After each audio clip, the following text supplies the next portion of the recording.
गळनिंब येथे बंदी असलेला मावा बनवणारा अटक, 10,900 रुपयांचा मुद्देमाल जप्त।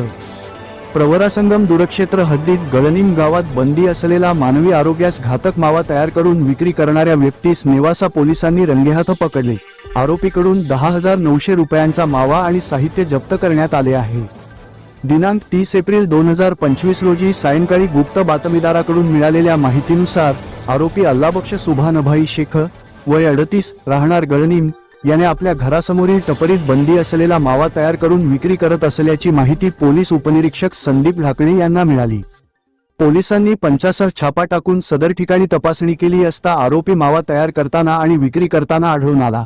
त्याच्याकडून तयार मावा, किंमत अंदाजे 3,600 रुपये, मावा तयार करण्याचे मशीन 3,000 रुपये, इलेक्ट्रिक वजन काटा 2,000 रुपये आणि मावा भरण्यासाठीचे पिशव्या 300 रुपये असा एकूण 10,900 रुपये किंमतीचा मुद्देमाल जप्त करण्यात आला। सदर प्रकरणी नेवासा पोलीस ठाण्यात IPC कलम 123, 223, 274, 275 अन्वये गुन्हा दाखल करण्यात आला असून पुढील तपास सुरू आहे। राज्यातील आणि देशातील बातम्या पाहण्यासाठी आजच आमच्या महाराष्ट्र न्यूज प्रिन्स या YouTube चॅनलला सबस्क्राइब करा आणि मिळवा नवनवीन अपडेट।